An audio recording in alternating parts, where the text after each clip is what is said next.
వారం రోజులుగా ఇంటర్నెట్ మొత్తం హోరెత్తిపోతుంది.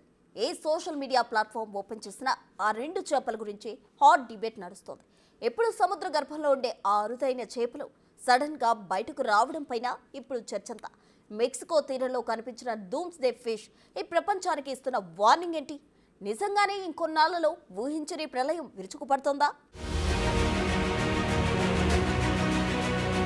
సువిశాల సముద్ర గర్భంలో ఎన్నో జీవులుంటాయి. వాటిలో తరచుగా మనకు కొన్ని కనిపిస్తూ ఉంటాయి, ఇంకొన్ని అత్యంత అరుదుగా మాత్రమే బయటకొస్తుంటాయి. ఇప్పుడు కనిపించిన doomsday fish, black sea devil, angler fish కూడా ఆ అరుదైన రకానికి చెందినవి. ఎప్పుడో ఓసారి కనిపించి మిగతా చేపలు బయటకొస్తే అది విశేషం. కానీ ఈ చేపలు సముద్ర తీరానికొస్తే విలియం తప్పదనే కథనాలు వినిపిస్తున్నాయి. దాంతో ఇప్పుడు గుడ్డిగా జపాన్ పురాణాల్ని నమ్మాలా, సైన్స్ ని నమ్మాలా అనే సందేహం చాలా మందిలో ఉంది. సముద్రం కొలవలేనంత లోతుంటుంది. సూర్యకిరణాలు సముద్ర జలాల్లో 1000 మీటర్ల లోతులోకి మాత్రమే ప్రవేశించగలవు. అయితే 200 మీటర్ల లోతు నుంచి వెలుగు క్షీణిస్తుంది. ఆ చీకటిలోని డూమ్స్ డే, యాంగ్లర్ ఫిష్ జీవిస్తాయి. సముద్రం లోతుల్లో ఉండే జీవులు పైకి రావడమనేది అతీంద్రియ హెచ్చరికల కంటే పర్యావరణ మార్పులతో ముడిపడి ఉంటుందని సముద్ర జీవశాస్త్రవేత్తలు చెబుతున్నారు. సముద్రం గ్లోబల్ వార్మింగ్ నుంచి 90% అదనపు వేడిని గ్రహిస్తుందని, లోతైన ప్రాంతాల్లో ఆక్సిజన్ స్థాయి తగ్గిపోవడం వల్ల ఆహారం కోసం అనేక జాతులు వలస వెళ్తుంటాయని చెబుతున్నారు. అంతేకాదు నీటి అడుగున భూకంప కార్యకలాపాలు జరుగుతుంటాయని, గ్యాస్ బుడగలు, ఎలక్ట్రోస్టాటిక్ ఛార్జీలు, హైడ్రోజన్ పెరాక్సైడ్ లాంటి విషపూరిత సమ్మేళనాలు విడుదలవుతుంటాయని కొందరు పరిశోధకులు చెబుతున్నారు. ఇలాంటి పరిస్థితులు సముద్ర జీవుల్ని వాటి సహజ ఆవాసాల నుంచి బయటకు నెట్టేస్తాయంటున్నారు.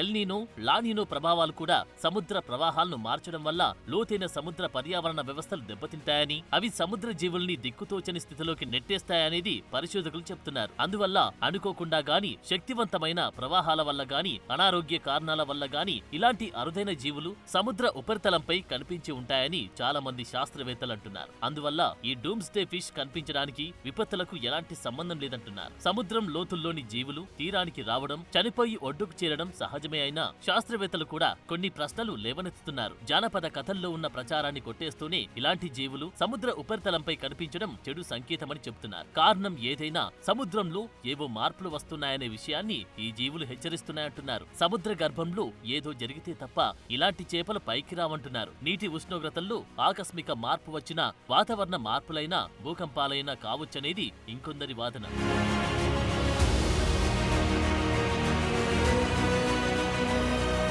సముద్రం అడుగులో ఉండే చేపలు జబ్బు పడినప్పుడు, చనిపోయినప్పుడు తీరానికి కొట్టుకొస్తాయని, ఇది సాధారణ విషయమేనని మరికొందరు కొట్టిపారేస్తున్నారు. అందువల్ల డూమ్స్ డే ఫిష్ తీరాల్లో కనిపించినప్పుడల్లా అది రాబోయే ప్రళయానికి సంకేతంగా భావించలేమంటున్నారు. 2013లో కాలిఫోర్నియా బీచ్ లో ఇలాంటి చేపలు కనిపించినా తర్వాత ఎలాంటి విపత్తు రాలేదని గుర్తుకు చేస్తున్నారు. అందువల్ల ప్రకృతి వైపరీత్యాలకు వీటికి మధ్య సంబంధాన్ని ధృవీకరించే శాస్త్రీయ ఆధారాలు లేవనే వాదనలు కూడా వినిపిస్తున్నాయి.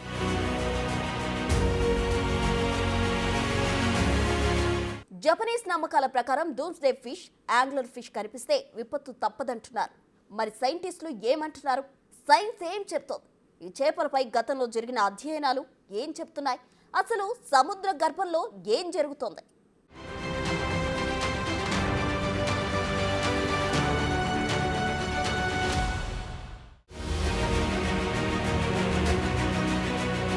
సువిశాల సముద్ర గర్భంలో ఎన్నో జీవులుంటాయి. వాటిలో తరచుగా మనకు కొన్ని కనిపిస్తూ ఉంటాయి, ఇంకొన్ని అత్యంత అరుదుగా మాత్రమే బయటకొస్తుంటాయి. ఇప్పుడు కనిపించిన doomsday fish, black sea devil, angler fish కూడా ఆ అరుదైన రకానికి చెందినవి. ఎప్పుడో ఓసారి కనిపించి మిగతా చేపలు బయటకొస్తే అది విశేషం. కానీ ఈ చేపలు సముద్ర తీరానికొస్తే విలియం తప్పదనే కథనాలు వినిపిస్తున్నాయి. దాంతో ఇప్పుడు గుడ్డిగా జపాన్ పురాణాల్ని నమ్మాలా, సైన్స్ ని నమ్మాలా అనే సందేహం చాలా మందిలో ఉంది.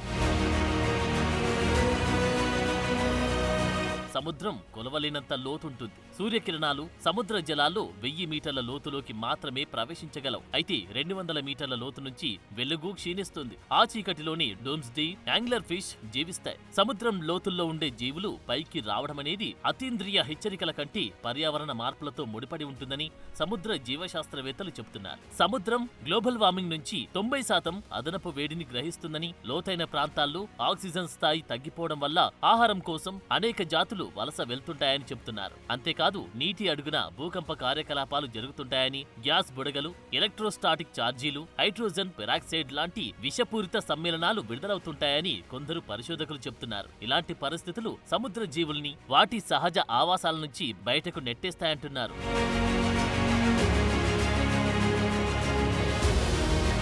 ఎల్నీనో, లానీనో ప్రభావాలు కూడా సముద్ర ప్రవాహాలను మార్చడం వల్ల లోతైన సముద్ర పర్యావరణ వ్యవస్థలు దెబ్బతింటాయని, అవి సముద్ర జీవుల్ని దిక్కుతోచని స్థితిలోకి నెట్టేస్తాయనేది పరిశోధకులు చెప్తున్నారు. అందువల్ల అనుకోకుండా గాని, శక్తివంతమైన ప్రవాహాల వల్ల గాని, అనారోగ్య కారణాల వల్ల గాని ఇలాంటి అరుదైన జీవులు సముద్ర ఉపరితలంపై కనిపించి ఉంటాయని చాలా మంది శాస్త్రవేత్తలు అంటున్నారు. అందువల్ల ఈ డూమ్స్డే ఫిష్ కనిపించడానికి విపత్తులకు ఎలాంటి సంబంధం లేదంటున్నారు. సముద్రం లోతుల్లోని జీవులు తీరానికి రావడం, చనిపోయి ఒడ్డుకు చేరడం సహజమే అయినా శాస్త్రవేత్తలు కూడా కొన్ని ప్రశ్నలు లేవనెత్తుతున్నారు. జానపద కథల్లో ఉన్న ప్రచారాన్ని కొట్టేస్తూనే ఇలాంటి జీవులు సముద్ర ఉపరితలంపై కనిపించడం చెడు సంకేతమని చెబుతున్నారు. కారణం ఏదైనా సముద్రంలో ఏవో మార్పులు వస్తున్నాయనే విషయాన్ని ఈ జీవులు హెచ్చరిస్తున్నాయంటున్నారు. సముద్ర గర్భంలో ఏదో జరిగితే తప్ప ఇలాంటి చేపలు పైకి రావంటున్నారు. నీటి ఉష్ణోగ్రతల్లో ఆకస్మిక మార్పు వచ్చినా, వాతావరణ మార్పులైనా, భూకంపాలైనా కావచ్చనేది ఇంకొందరి వాదన.